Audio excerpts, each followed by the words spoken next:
All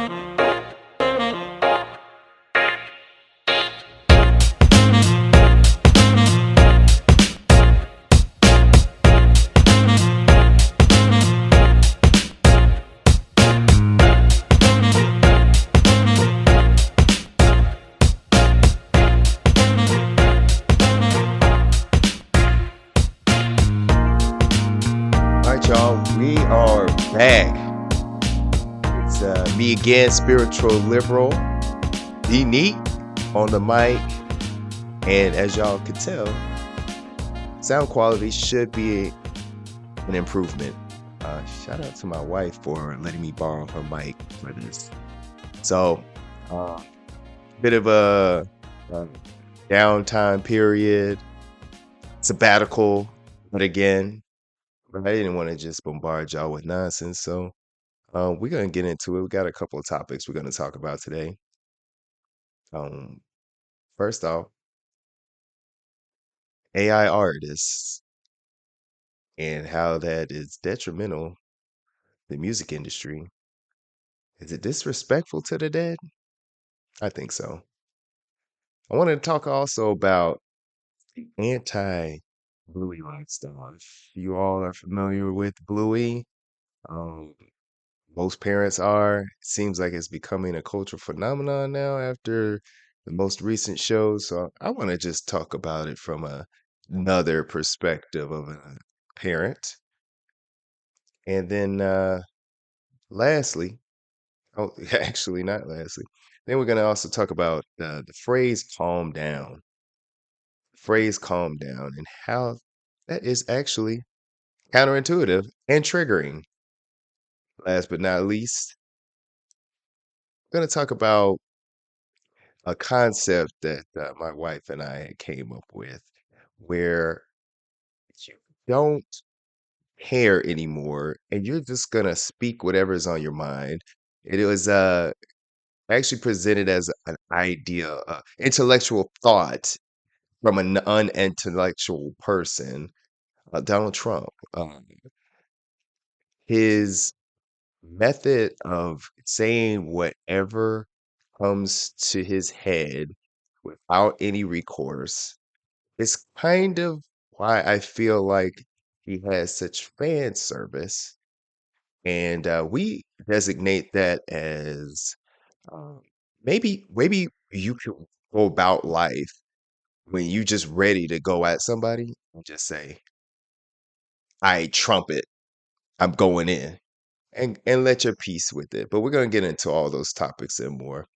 But thank y'all for listening. If you haven't yet, click and subscribe so you can get the latest episodes here to you.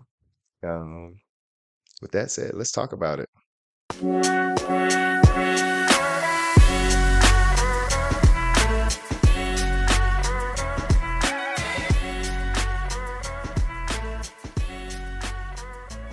All right, y'all. I feel actually a little too old to be even talking about this topic. And I don't know. I'm somewhat out of touch with the hip hop scene since forever. Just not a lot of artists that move me, and the artists I used to listen to either kowtow to popular trends or music anymore. But that being said, I can't help but listen to all the messiness. So I heard about that whole Kendrick Lamar shots fired diss, Drake and Cole, and I heard how J. Cole didn't want to respond, which more power to him, whatnot, and people taking it a whole nother level where they're like, oh well, let Nas down part two and all this stuff. Like, man, this man is a grown man. Does he have to live through his lens through Nas just because he was a fan of Nas? Nas X is a fan of Nas. I mean, like, does it matter if like he doesn't even? I don't know. If you keep up with Cole, I don't even think he's cool with Nas like that anymore. Ever since that whole Kelly's thing, went down. If you checked out his interviews, he's not the keenest on Nas, and not that it should matter. He's his own man, so who cares if he chooses not to get on a record and diss people he considers his peers or friends? It's up to him. But let's talk about the guy who did respond. So we did hear that, Drake did a response, and there was some criticism thrown his way, saying that AI wrote his original diss track. I have no idea how people know these things or how they determine it. To me, it sounded a lot. I don't know. It sounded good. I mean, it's diss to him. It's straight up diss to Kendrick Lamar. It was nice. It was funny. On dropping Gimme 50. I just heard it today. This is how out of touch I am. So, um, but the reason why I'm even bringing it up and getting in the mix is the follow-up diss track that he also had was himself, Tupac Shakur, his Snoop Dogg. And if anybody's taking a pause on that, it's because Tupac Shakur has been dead since 95, 95 or 96. Um, and yet there's a new track with vocals from him. It turns out that Drake, leaning into the whole AI conversation, decided to just go and use AI generated voice for Tupac as well as for Snoop Dogg. Leaving the beef and all that aside, why would you do that? You being a musician, you understanding art and the craft, regardless of how you feel about a person's music, genre, whatever, he is putting out an art form. So a lot of the artists have been fighting actors and other forms of unions that support artists to prevent AI from taking over and just leaving a lot of folks without things to do because we could just generate it with the computer. We can take your image and generate. Like, I don't like the idea that an artist was okay doing that. It just seems disingenuous to the art form. On top of that, Tupac is dead. Tupac, one of the greatest hip hop acts that there ever was or ever will be, um, stood for so many things, chaotic at times, and yet sensible at others. Very, very mercurial, complicated figure. But he stands at the test of time as the Jordan of it. No matter how many times Jay-Z wanted to call himself the Jordan of recording, we know the real Jordan was Tupac, and maybe it has something to do with the ball heads synergy there. But Tupac may not be able to do complicated, uh, um, tongue twisting. Uh, I can't even remember what they call it, but basically, when you're putting multi-syllable rap, I think that's what they call it, like Biggie or Nas. But as far as content and actually making you feel something, there's nobody who came close. DMX was a distant second, but anyway, the point is, why would you take the hero of hip hop and do that? And then I understand, I get it from LA, and we have LA people dissing him. Why use the AI folks? You couldn't find anybody in LA that didn't like Kendrick Lamar. I mean, Kendrick Lamar's been so artsy fartsy lately. I'm sure there's probably many of LA folks, LA rappers that might get on the mic and join you. It just I don't get him. I don't get why you would do that. It's disrespectful. I don't like it. Um and I hope he gets filleted by Kendrick, but it doesn't matter because, the Drake acolytes are like the Beyonce and the Nickies and the Taylors. You can't, he ain't going nowhere. And he's propped up by one of the biggest gangsters that there is, the unspoken gangster that keeps him afloat and keeps him grounded with the street cred. Um, Jay Prince. So it's not like this is the end all be all for Drake's career. But I just didn't like. Don't do that. Don't, let's be smart because y'all only here for a second, and now you have showed that it can be done. So what's stopping them from just replacing you, Drake? Something. Stop and think about that. All right, we're gonna move on.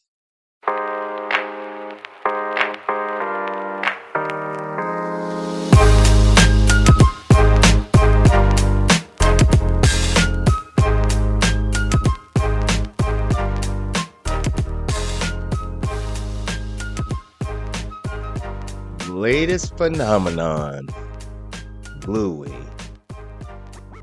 Let's talk about it.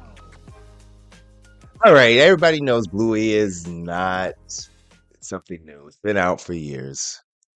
Parents have been exposed to Bluey for quite some time, and for the most part, most parents love it. I haven't came across any that don't. And you guys might be wondering, why is he talking about Bluey? Who is Bluey? Bluey is basically Peppa Pig in disguise. So if you didn't know who Peppa Pig was, it was a pig from Britain. Little shorts where talk in a little British accents, say something silly. It was kind of irreverent, very Nickelodeon. Not really have a message here. It's just supposed to be funny. Well, whoever the creator is of Bluey saw the formula, said, "Hey, why don't we do Peppa Pig and let's make an emo version of that." So Bluey is a blue Australian. I can't remember what these kind of dogs are called, but it's an Australian type dog. Um, has a family. She has a family sibling to Peppa Pig. The only difference between family is instead of having a little brother like Peppa, she has a little sister to differentiate. And like I said, the episode lengths are about the same. So there's a lot more heartstrings being pulled through music and lovey-dovey stuff in Bluey. Um, so what the concept is for people to see that how an adults interact while they have to entertain their kids. So one of them is her dad, Bandit, who always appears to be tired, but finds a chance to go out of his way to play with his daughters in every episode. Every episode, Louis will come up with some kind of game, and then he ends up going into it, or he may create the game that's around whatever he wants to do. Now, y'all might say, what's your problem with this? Why is this thing my problem is I'm anti-Bluey, and I'm anti-Bluey because it sets up unrealistic expectations. And this is coming from me as a father, okay? All right. Whereas Bandit shows himself being tired and wanting to make every lifestyle that they do in the house into a game. In reality, I'm just too tired to do that. Um, with having to cook, homework, get ready for the next day, I can't make every part of my life into a game, or do I want to? I would like to have some time where I could chill. And that's the biggest problem, too. Trying to chill. Um, I find myself yearning the days where I would just plop on the couch, turn on my video game, or put on my show and go. That hasn't been the case for a long time. It's you have to almost make a date night with yourself to go out and play a video game. A lot of times, the reason why I can't promote with Bandit is because when I want to play a game, maybe I even have a time to play a game, I'm exhausted. So to sit and make my regular life into a game at every moment is just not a reality for me. So if I want to get whatever game, for some reason, I still convince myself and my wife that I'm going to play all these games like a gamer. I'm not a serious hardcore gamer with Xbox and PlayStation. I just have a Switch. There's certain games that I typically get that I've not since I've been a youngling. You know, you're gonna get your Links, you're gonna get your Mario, stuff like that. Um, and I just don't have the time or the energy to do it. And it really sucks. It sucks where you're like yearning to play something or yearning to watch a documentary, watch a movie, but it's very hard to watch movies just in general without falling asleep, especially in theaters. I feel like the oldest person on earth. I just can't sit through stuff anymore patiently. And get back into a video game is one of the hardest things ever. My wife suggested they should actually make an accessibility for parents where you turn on the game and they give you a summary of what has happened since the last time you played, which is a phenomenal idea. I love that idea so much. And it's not that I'm not gonna say it's not that hard. I I'm a coder, but I'm not that type of coder. But um they do that in some of the sports games or the exercise games. If you've been gone for a long time, um, and this isn't me, of course, right? But if you've been gone for a long time, turn it on. The game actually makes fun of you. They'll say, "Oh, been a while since you've been on, huh?" So if they had something similar to that, where it recognizes, hey, there's been many a days you've been gone. Let's give you a summary of events that occurred. You know, instead of you having to go press the menu button, let me go try to flip through and read a description and like I don't have, especially if y'all remember trying to play Skyrim, you don't remember what you were doing. Uh, so to get back to just Bluey, like you know, I respect you all who love Bluey, but it's just not for me. I don't believe it sum summarizes reality. Uh, and I think I could do without it. Bring back more irreverent cartoons, or even more serious series like X-Men '97. The Bluey stuff. Please stop.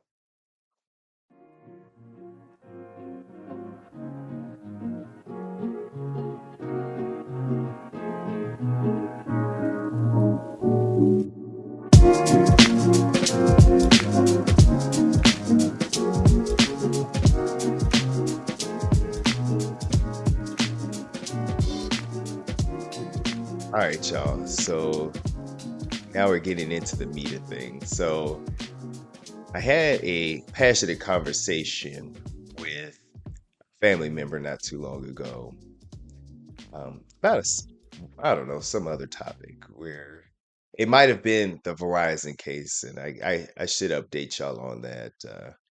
I did end up talking to a lawyer, and that guy was kind of a jerk.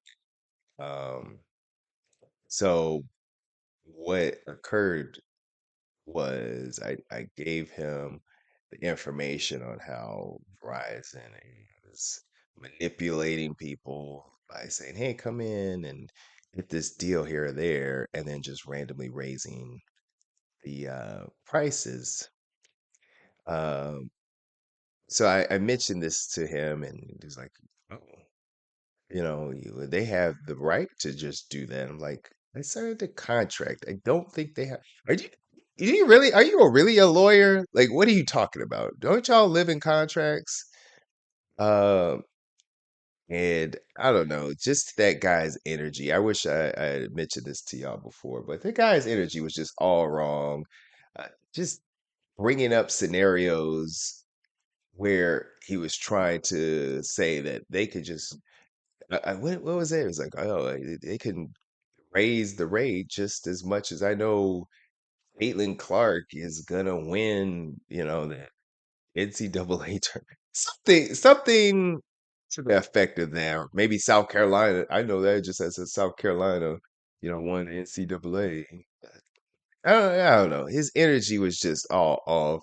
And it just reminded me of that guy from House Party 2, that was trying to get kid hip to the game this whole time on how college life shit works. And then you find out later that's the guy who ends up snaking kid and tries to steal his girlfriend. That's the energy he gave to me. It was like, hey, bro, it's one of those guys. Like, let me let you know something. Anyway, so I was kind of hot about that when I was talking to his family member, and the family member proceeds to say famous words that triggers everybody. All right, calm down. What does that what do you expect somebody to do like when someone tells you to calm down, how are you expecting them to react? Do you think it's actually going to make them calm down when they are telling a story, a very passionate story, and want your feedback, wanted to start discourse? How do you think that's gonna go when you're trying to just open up, have a topic to talk about other than, how's the kids, whatever? I just don't understand that. I cannot stand when people tell me to calm down. Like, that is the way that you will manage to trigger a person in the get go. All it's gonna do is make you reactionary at that point because anything they say now, you're ready to just attack them like a rabid dog because it feels like you're taking the side of somebody that you don't even know or that it just feels like you're not even here to listen to the story. Uh, I'm so high, I ran across an article. 6 ways to respond when someone tells you to calm down. It's a pretty good article. It's on bustle.com, bustle.com.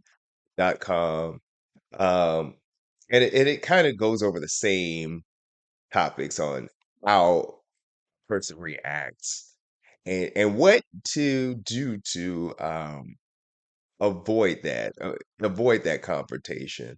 So I encourage y'all. I'll put a link in the bottom just so y'all can check it out and see it. But yeah, it's kind of crazy that people feel like you're going to get pacified when someone says calm down. I don't like it. It just stresses me out to even think about it. So have y'all ever been in a situation like that where someone is telling you to calm down? You know, I don't know why some people are just afraid of having passionate conversation, as if by you raising your volume, something bad is going to happen, that you're upset. Well, yes, I am upset at the situation. That's the whole reason why I'm bringing this up, and I wanted your opinion. I'm bringing you into this instead of bottling it up. So by saying calm down, that's telling me you want to shut down my conversation. So I feel like there should be some kind of intervention for these people who feel the need to mitigate your emotions. So there needs to be an intervention to say, this isn't okay to tell me to calm down.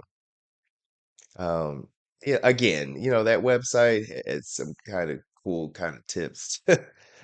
when people tell you to calm down that y'all can employ. But for me, it might be one of those things where you just let it just seethe until you just can't, you just burst and take somebody's head off. It might come to that. But anyways, I digress. Let's go ahead and move on to the final topic.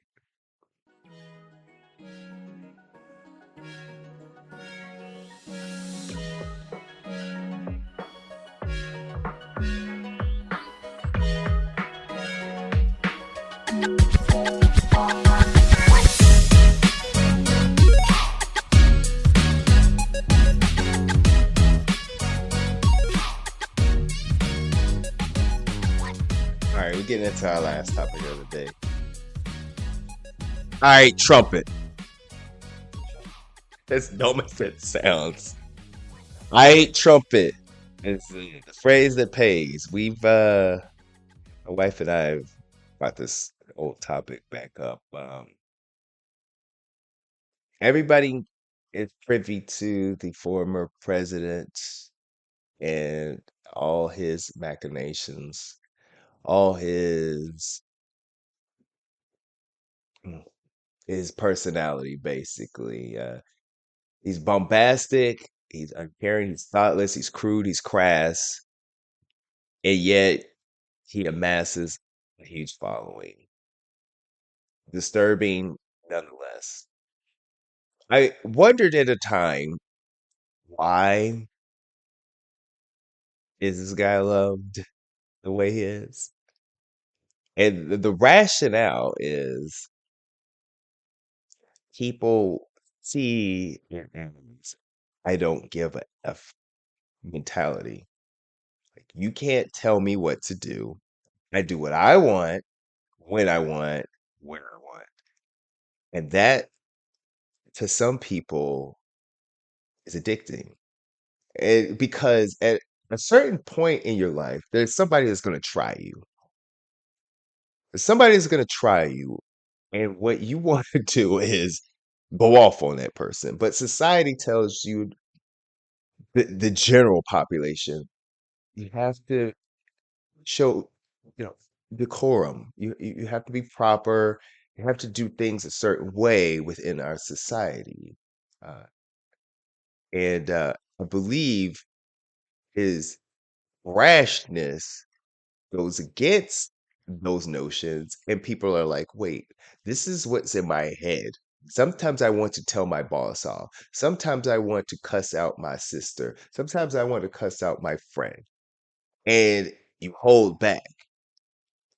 It's kind of like the anger management movie with Adam Sandler. You just hold it inside and you don't say anything. Whereas Trump lives it on his sleeve. So I feel like that whole notion could be boiled down to just trumpeting.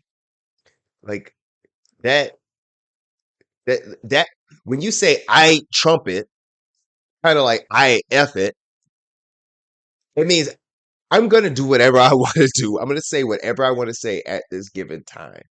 Because you came to your boiling point. You let people step on you too long. I trumpet. I'm not going to let you do that to me. Here's how it's going to go down. Oh, you want to give me a snarky attitude when I'm checking out at a convenience store? Oh, you won't want to acknowledge me when I hold the door open for you. Scenarios go on and on of where people just disrespect you, don't apologize to you, bump into you, look at you as if you did something wrong. Well, I ain't trumpet then. Like that? Let me give you a little piece of yourself back to you with no recourse. Uh when we brought this concept up, a lot of our friends looked like they wanted to ostracize us.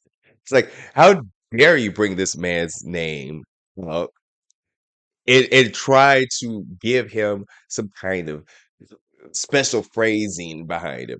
Look, I am not. a fan of Donald Trump. Um, but I do understand that notion of sometimes wanting to get stuff off your chest. Uh, and Aight Trumpet is an ideology on how to get things off your chest. Could it be titled something else? Sure, why not? But he's the poster boy of this slogan. He's the poster boy. He literally is Don Corleone up here. He gets away with everything. Everything. Nothing sticks to this man. Way more than what Gotti called the Teflon Don. I mean, he is literally Londani. Nothing happens to this guy. Nothing will happen to this guy. He can do whatever he wants, send whoever he wants, to handle any kind of business he wants. Nothing will happen to him. I guarantee you that. Uh, Everybody's hands been greased enough where nothing will happen. You see, you see what happens when you don't grease somebody's hands, right? Right, right, Puff Daddy. You see what happens when you don't grease the people's hands anymore. Um, but yeah, that's the slogan. That's the slogan that pays. Sometimes you, sometimes you just have to eye trumpet. And for the people who don't like that as a slogan, I ain't trumpet then. Let it be known. Okay. Because going forward, that's the mentality that I have to rock with when somebody is coming at me wrong. I don't feel like holding it anymore, but I ain't trumpet it. Uh, but how do you guys feel about those situations? Is it better to just let things dissipate, or is sometimes it's okay to just I ain't trumpet? Oh, let me know. All right, that's going to do it for this week's episode. I hope y'all enjoyed, and I hope the sound quality has improved. If you like shows like this, please click and subscribe at Podcast of Choice. And this is The Neat Spiritual Liberal. Remember to think neat.